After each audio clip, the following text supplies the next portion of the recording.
É um problema. Está vendo que até na igreja primitiva tem problema? E eu gosto de destacar que tem diferença, né, de uma igreja com uma igreja primitiva. Tinha um problema para um problema que tem um tiquinho de igreja. Também é diferente. Igreja tem que ter mais solução do que problema, senão deixa de ser igreja. Mas problema tem.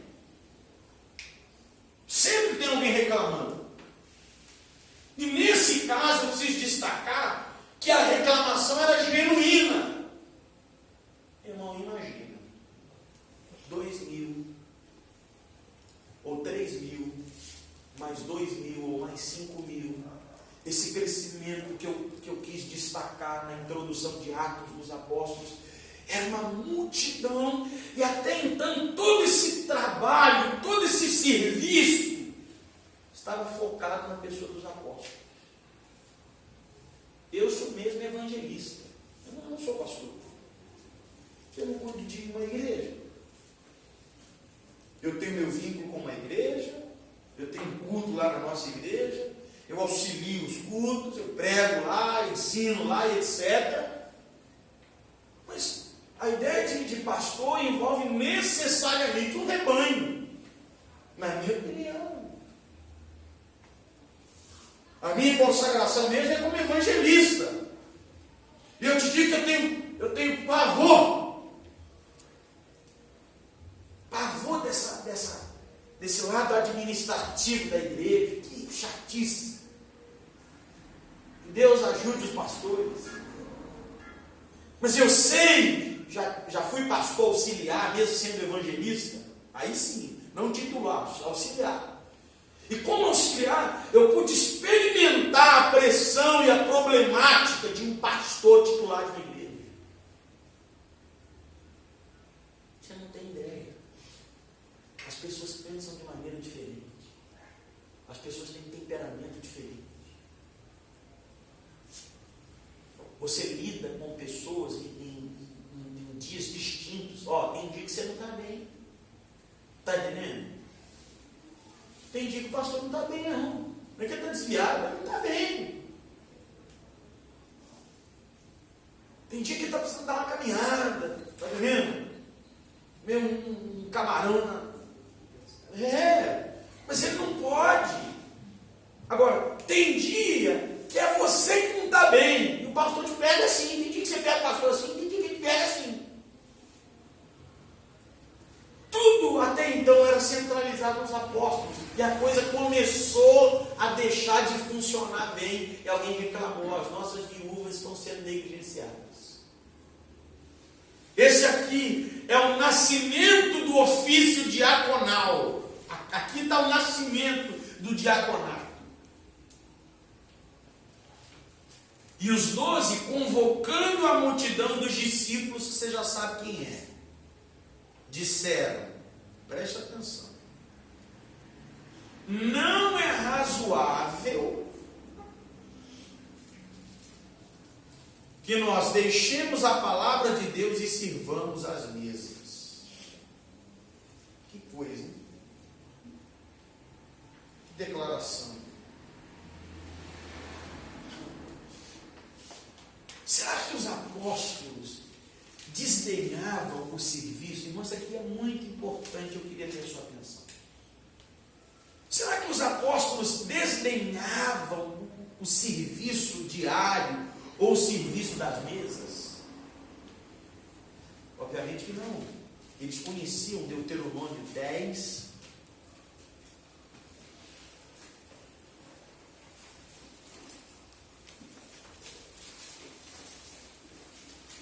Conheciam Deuteronômio 10, 17 e 18. Diz assim, pois o Senhor vosso Deus é o Deus dos deuses e o Senhor dos senhores, o Deus grande, poderoso e terrível, que não faz acepção de pessoas nem aceita recompensas, que faz justiça ao órfão e à viúva, e ama o estrangeiro, dando-lhe pão e veste. Os apóstolos sabem disso. Os apóstolos, inclusive, preste atenção, os apóstolos, inclusive, aprenderam com o próprio Jesus o serviço. Quem é que serviu os pães e os multiplicou-os? Os apóstolos. Eu queria até abrir um parênteses aqui, pastor Messias, para falar sobre a definição geral de diácono. Preste atenção. Existem 3 palavras cognatas ou da mesma família que tratam do diácono. Palavrinha número 1. Diáconos. São palavras, termos gregos. Diáconos. Equivalente a ministro ou a servo. Essa palavra ocorre cerca de 30 vezes no Novo Testamento. Segunda palavrinha. Diaconeu. Equivalente a ministro. Terceira palavrinha, essa você precisa guardar porque é mais usada. Diaconia, equivalente a ministério. Essas 2 últimas ocorrem cerca de 70 vezes no Novo Testamento. Agora, preste atenção. Existe a definição geral e terminológica de diácono. Eu coloquei até alguns exemplos aqui. Exemplo número 1. As autoridades, isso estou falando em termos bíblicos, que é o nosso objetivo. As autoridades constituídas são diáconos, são ministros, são servos de Deus. Os irmãos estão entendendo o conceito de definição geral ou não? Sim. Vamos ver Romanos. Romanos 13. Irmão, sério mesmo é que hora que é? Mas é isso ficou combinado com o povo aqui? Romanos 13, 4. Vamos ler o 3 para contextualizar, irmão. Porque os magistrados não são terror para as boas obras, mas para as más. Queres tu, pois, não temer a autoridade? Faz o bem e terás louvor dela. Porém, ela, olha aí, irmão, porém ela, as autoridades constituídas, é ministro de Deus para teu bem. É só isso aqui que eu vou destacar. A palavrinha aqui para ministro é a palavrinha que eu acabei de te dar. Diaconeu. Primeira definição geral. As autoridades são ministros de Deus. Quer outro exemplo geral? Abre aí João 2. Nós estamos focando aqui agora geral. João 2, 5. Não há muita coisa que eu estou falando aqui, você já sabe e sabe melhor do que eu só estou te lembrando e compartilhando com você. Você lembra desse episódio? Festa de casamento, Jesus foi convidado, aliás, Maria foi convidada, Jesus foi com ela. E aí o versículo 5 diz: sua mãe disse aos empregados: fazei tudo quanto ele vos disser. Definição geral. Agora eu vou dar só mais uma definição geral. Marcos 10, 45.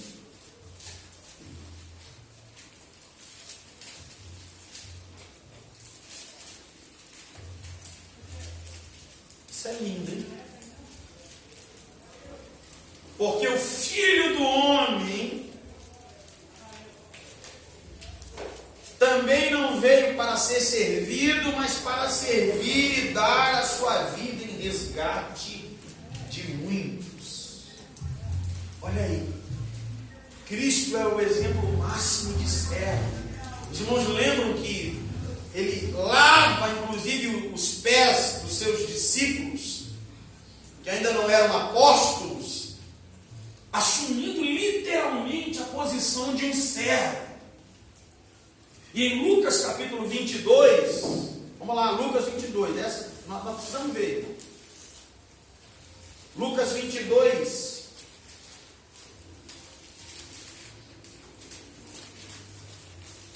e 26.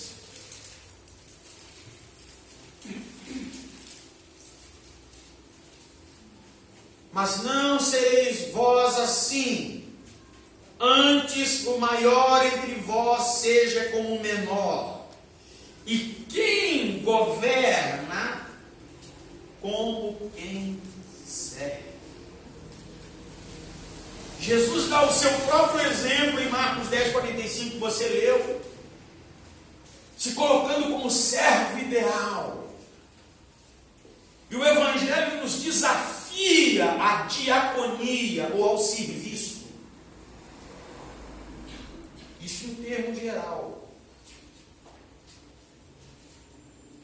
Isso em termo geral. Mas além do termo geral, irmãos, existe o termo específico. Presta atenção nesse ponto, por favor. Todo cristão deve ser servo. Eu até anotei aqui que esse livro para mim, irmão, acho que é o segundo. Desculpa, viu? O segundo. Não, esse. Esse é um livro bacana.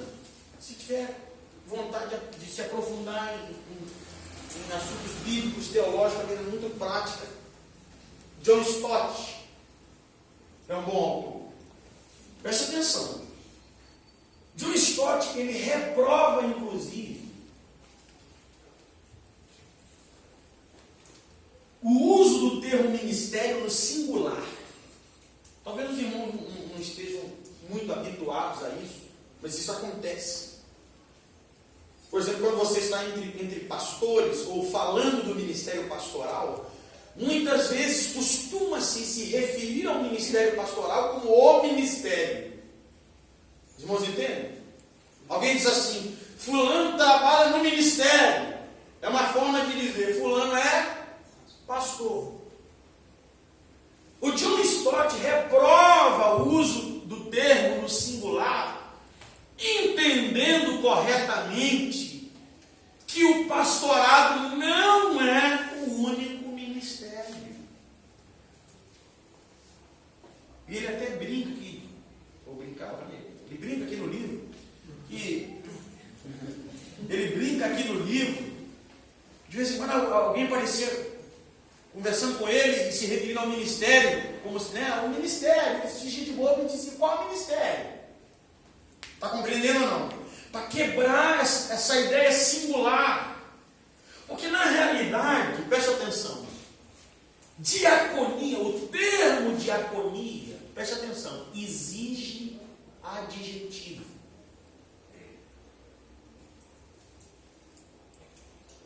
Exige adjetivo. Existe o termo geral. Todos nós somos chamados para ser servos de Deus, sim ou não? Para seguir a obra de Deus. Nesse sentido geral, presta atenção. Nesse sentido geral, todos somos diáconos. Não é possível ser um pastor sem ser um diácono no termo geral. Agora nós precisamos ir além. Além da definição geral, irmãos, existe a definição específica e funcional. Amém? Primeiro, existe a diaconia geral, e a gente precisa compreender que a palavra diaconia exige um adjetivo, um acompanhamento. Eu trabalho na diaconia da palavra. Irmãos, só para esclarecer mais, em Atos 6, eu vejo muitos irmãos atentos, eu fico muito feliz por isso. Prometo que eu não vou demorar muito mais. Mas em Atos 6, nós temos até essa separação muito bem feita. Olha aí.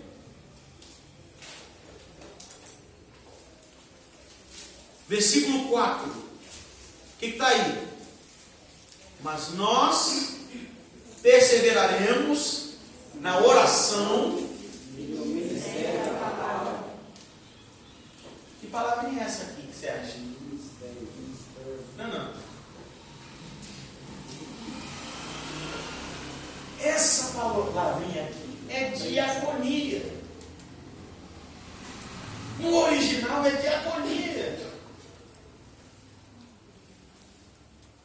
Nós não vamos trabalhar na diaconia da mesa, mas nós vamos ficar na diaconia da palavra. vai ficar na diaconia do louvor.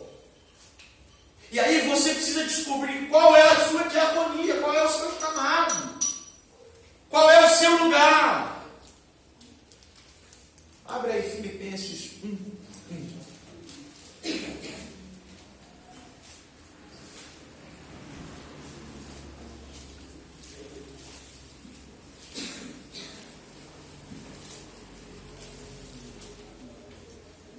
Filipenses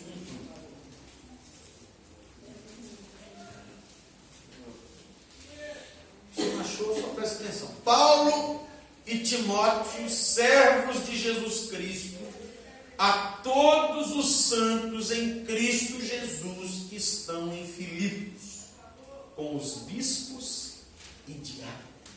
Presta, por favor. Isso é importante. Filipos é a cidade. Você lembra de Filipos? Não lembra? É a cidade onde Paulo expulsou o espírito de adivinhação da menina. Vocês lembram?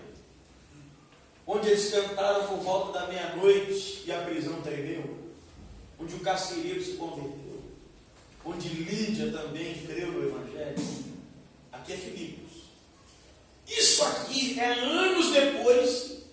A igreja já está fundada em Filipos. Olha, a quem Paulo também se refere na introdução da carta? Aos bispos, em algumas versões vai estar presbíteros, né? Aos bispos e diáconos.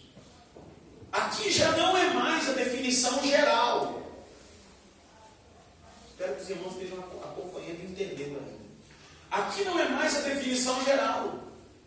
Aqui é uma especificação de um grupo de diáconos estabelecidos na igreja de Filipos. Tem um grupo lá. Isso é um argumento, inclusive, contra essa turma que prega contra a igreja organizada, que diz que a igreja primitiva não era organizada, que era um bando de gente que ficava de casa em casa, ou peregrinando por aí. Está aí, ó. Bispos, presbíteros e diáconos. Organização. Preste atenção na informação. Na inauguração do serviço diaconal, que acontece em Atos 6, os 7 diáconos lá não são chamados de diáconos. Você pode olhar que não tem. A palavra diaconia é usada, mas eles não são chamados de diáconos. Aqui já é. E por quê? Porque a igreja primitiva ainda estava se estruturando. Amém? Desenvolvendo as suas estruturas. É por isso que em Atos 6 a gente não tem aqueles 7 irmãos referidos como diáconos. Irmão, eu só preciso de mais 15 minutos, eu não quero enfadar você. Eu vou pausar aqui na terceira folha. Vamos continuar. Não é razoável que nós deixemos a palavra de Deus e sirvamos as mesas.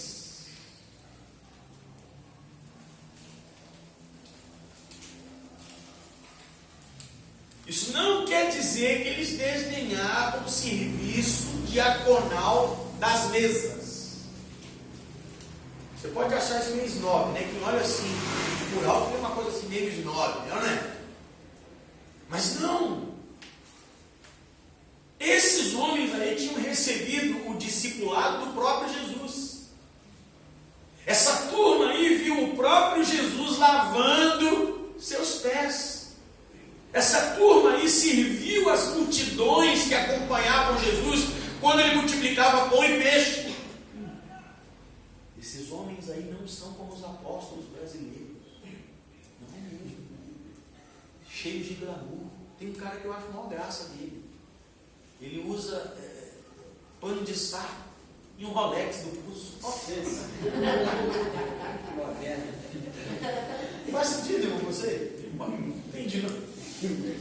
Usa pano de saco, quando acaba, entra na Ferrari e vai embora. Eu não entendi. Esses homens aqui, irmão, por favor, é por isso que você não pode isolar os versículos da Bíblia. Esses homens aqui morreram sem nada. Todos eles foram martirizados, com exceção de João.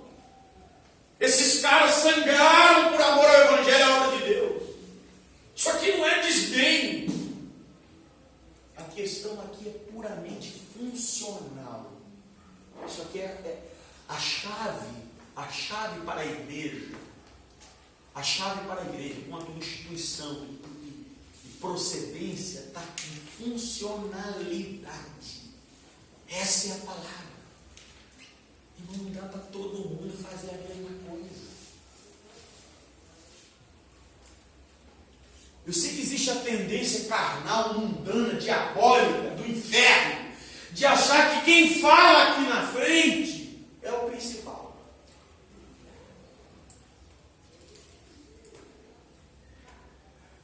O vocalista é o mais importante. O baterista é meio doido, não é tão importante não.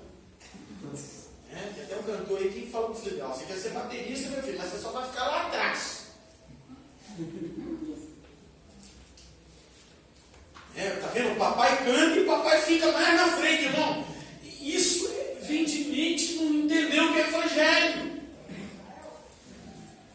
É um corpo. Pensa no relógio. O relógio tem as engrenagens. E se faltar uma pecinha, não funciona. Não adianta o ponteiro maior falar assim: não, eu sou o cara. Não adianta os números fazerem uma rebelião e dizer só, a gente é mais importante, não. Cada coisinha tem que estar no seu lugar para funcionar bem. Nem todo mundo vai ser pregador. Nem todo mundo vai ser pastor. Mas Cristo nos oferece uma gama de possibilidades para a diaconia, para o serviço. Glória a Deus. Não, pastor, é lindo quando uma igreja entende essa unidade. Quando o porteiro entende que ele faz parte de uma obra espiritual. É uma questão funcional. Não tem mais importante. Vamos voltar para o texto, não, eu passo o horário.